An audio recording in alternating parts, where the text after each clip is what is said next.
Drage gledalke in gledalci, lepo pozdravljeni v novi kroniki tedna. Na redni seji so se v sredo sestali kranjskogorski občinski svetniki in svetnice. Osrednja tema je bil proračun za prihodnje leto v prvi obravnavi. Proračun je izjemno visok, tukaj se pozna povečano število nočitev in turistična taksa, seveda tudi koncesnina, pozna se tudi malenkost popravljena glavarina, se pravi, država je nam dala majhno roko in imamo pa tudi nekaj izgube zaradi tega davka na stanovanja, v katerih ljudje ne bivajo, sekundarna, tam bomo nekaj izgubili, ker smo dobili odločbo sodišča, da moramo to dajatev prenehati zaračunavati. Daljši pogovor s kranjskogorskim županom Janezom Hrovatom si lahko ogledate takoj po kroniki tedna. V njem še o ostalih točkah dnevnega reda tokratne redne seje občinskega sveta, pa tudi o zborih občanov in ostalih aktualnostih, ki se te dni odvijajo po občini Kranjska Gora. Dan pozneje so se na seji sestali tudi bohinjski občinski svetniki in svetnice. Tudi oni so imeli na mizi proračun za prihajajoče leto. Kar se tiče seje, moram reči, da je potekala v redu. Po pričakovanjih imeli smo prvo točko proračun, prvo branje za 2020. Pričakovali smo predloge, mislim, da jih je kar nekaj bilo. Zdaj smo zopet na potezi, da se to prilagodi in vidimo, kaj lahko uvrstimo še v ta proračun. Kar nekaj takih predlogov je, ki so smiselni in ki jih bo mogoče treba predelati in pa uvrstiti. Nekaj ne bomo mogli izpeljati zaradi samih financ in pa ker denarja je, kar ga je, ampak dobro. Mislim, da je kot na seji, na sami točki potekalo, sama seja je potekala zelo dobro in jaz mislim, da bomo lahko ta proračun, mislim, da je izpeljani v 19. ko je druga seja, drugo branje in da zaključimo to leto z proračunom tako, kot je treba. Ostale točke smo izpeljali, bom rekel, prvo branje za ta promet, za mirovanje, to so določitev cen in pa sam odlok o parkiranju. Jaz mislim, da je to bilo pričakovano. Tukaj je bilo nekaj predlogov, ki se pokažejo, ampak ki jih občinska uprava ni zapazila, tako da se bojo sedaj te členi se bojo dopolnili ali pa popravili, tako da jaz ne vidim nobenega problema za drugo branje. Jaz mislim, da tudi tu je bilo pričakovanje določeni predlogi in jaz mislim, da je prav, da se jih podali. Kar se tiče Petrola, na Petrolu je bila danes dodana točka zaradi tega, ker smo dobili en odgovor. Na zadnji seji smo izglasovali nekako odložni ta sklep. Svetniki so občinsko upravo in mene zavezali, da se mi pogajamo in ko dobimo nekako sklep, ki bo njim pogodil, bom rekel, ali pa na zahtevani sklep svetnikov, da pristane Petrol, takrat jih obvestimo in ta sklep izpeljemo do konca. Mi smo dobili en odgovor, smo ga danes predstavili na seji. Dobili smo še dva predloga, kako naj bi bilo ali pa kako naj bi poskušali še urediti ali pa še zmanjšati to zadevo, to ceno ali pa ta sklep urediti. Tako da smo izglasovali nekako sklep, da naslednji seji, ki je pa izredna, imamo točko, ki je nujna samo obravnava kot, bom rekel, vsa problematika občinske uprave ali pa občine Bohinj, ki imajo v postopkih in ta ne bi bila izredna zaradi tega, da to speljemo in da pridemo nekako na v bistvu bolj informativna narave in pa seveda postopki, ki jih ima občina preko sodišča ali pa druge zadeve, zato da nekako dobimo informacijo, kaj lahko naredimo, če se nam to pokaže in pa kako izpeljati zadeve, če se nam ponudi kakšna izravnava, karkoli.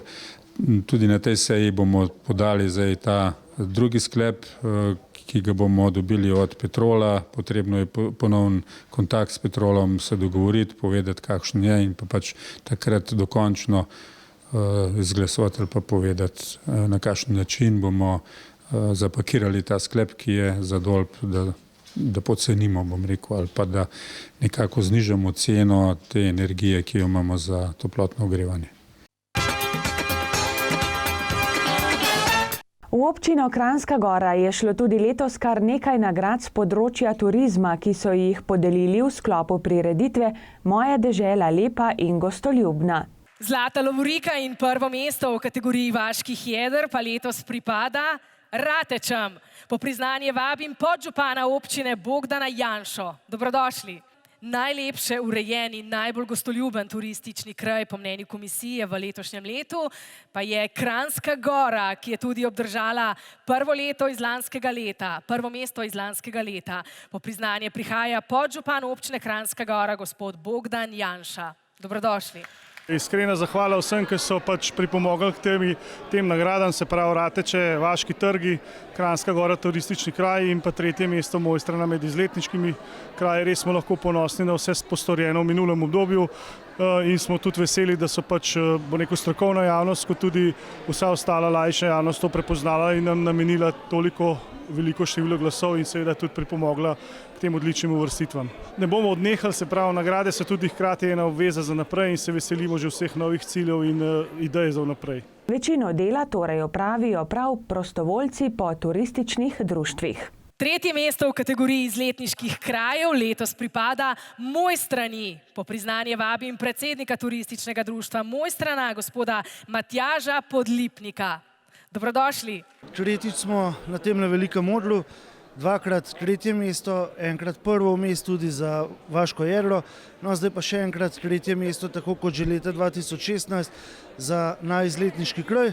Ta priznanje nam pomeni veliko, pomeni, da delamo dobro in da moramo še bolj napredovati in seveda tudi bomo. Rad bi dodal samo še to, da sem izredno ponosen na celotno destinacijo Kranjska Gora, ki je osvojila 113, številko, ki jo ponovadi nočemo klicati, torej 2 prvi mesti, 1 tretje mesto in čestitam Ratečam za prvo mesto za Vaško jedro, Kranjski Gori za najturistični kraj in seveda še posebej mojim prostovoljcem v Mojstrani in nad Dovjem za tretje mesto za tretji najboljši izletniški kraj v letu 2019. Hvala tudi ATM televiziji, ki je bila, ekskluzivni snemalec za naše prireditve, tako da v bistvu tudi v imenu naše občine in pa seveda, tako se je izrazil tudi predsednik Turistične zveze, gospod Hevka, res hvala vam za vse, da ste poskrbeli, da je šla ta prireditev v svet digitalizacije in vseh možnih platform, tako da smo tudi vsi ostali lahko imeli možnost spremljati to prireditev. Hvala tudi vam.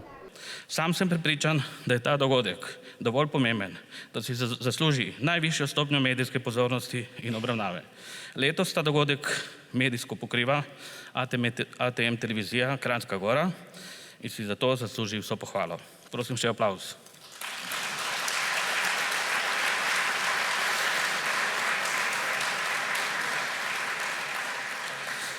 Nagrado Sejalec za turistični produkt Večerja treh dežel je dobilo podjetje Hitalpineja. Podjetje Jasna Resort priznanje za izjemen prispevek k razvoju slovenskega turizma za revitalizacijo jezera Jasna, priznanje za investicije, pestrost in dvig kakovosti storitev pa družba Korona. Jubilejna priznanja so zaposlenim v gostinstvu podelili prav tako na tej prireditvi. Prejeli so jih Barica Cener, Janja Bučič in Ramiza Ališič. Na letošnjih dnevih slovenskega turizma je družba Hitalpineja iz Kranjske Gore za turistični produkt Večerja treh dežel torej prejela priznanje Sejalec 2019. Gre za najvišje priznanje za inovativne turistične produkte, ki ga podeljuje Slovenska turistična organizacija. Večerja treh dežel je zgodba, ki se odvija v premeru 60 km. Pozdrav z aperitivom je v Kranjski Gori, topla predjed v Trbižu, glavna jed v Podkloštru in sladica spet v Kranjski Gori. Hit Alpineja kot največji kranjskogorski hotelir poskuša s tem proizvodom vzpostaviti razmerje z dobro jedci. Pri tem je izvirno izrabil prostor 3 dežel, ki se med seboj kulturno povezujejo že stoletja. To so Slovenija z Zgornjesavsko dolino, Koroška in Furlanija, Julijska krajina s Karnijo. Večerja 3 dežel je eden redkih kulinaričnih proizvodov pri nas, kjer je formalna meja lahko odlična turistična zgodba, preoblikovana v konkreten proizvod. Policijska postaja Kranjska Gora in Svet za preventivo in vzgojo v cestnem prometu občine Kranjska Gora sta v sredo izvedla preventivni projekt Čista stekla in dober profil za varno vožnjo po zimi. V preventivni akciji kontrole zimske opreme na vozilih so preverili 58 vozil. Skoraj vsa so bila že pripravljena na zimske razmere, vozniki pa so se na te razmere že lahko torej dobro pripravili in jih tudi preizkusili. In vse pogoje so, kot so dejali policisti, dobro prestali. Policisti namreč med sneženjem niso obravnavali nobene prometne nesreče. Drage gledalke in gledalci, zdaj pa prelistajmo še koledar prireditev. V torek ob 18. bo v Aljaževem prosvetnem domu na Dovjem predavanje dr. Janeza Mlinarja z naslovom Pogled v najstarejšo zgodovino naših krajev. V soboto ob 19. bo v Ljudskem domu v Kranjski Gori na ogled komedija Na dobre stare čase. 11. sejem rabljene smučarske opreme bo v Kranjski Gori v prostorih osnovne šole v soboto in nedeljo od 10. do 16. Ljudska igra iz časov turških vpadov Miklova Zala bo v Aljaževem prosvetnem domu na Dovjem na ogled v nedeljo ob 18. Bralni klub z Benjaminom Gracarjem bo naslednji ponedeljek ob 17. v knjižnici v Kranjski Gori. Drage gledalke in gledalci, toliko smo pripravili za tokrat. Želim vam prijetne dni, ki so pred nami in nasvidenje do prihodnjič. Pa srečno!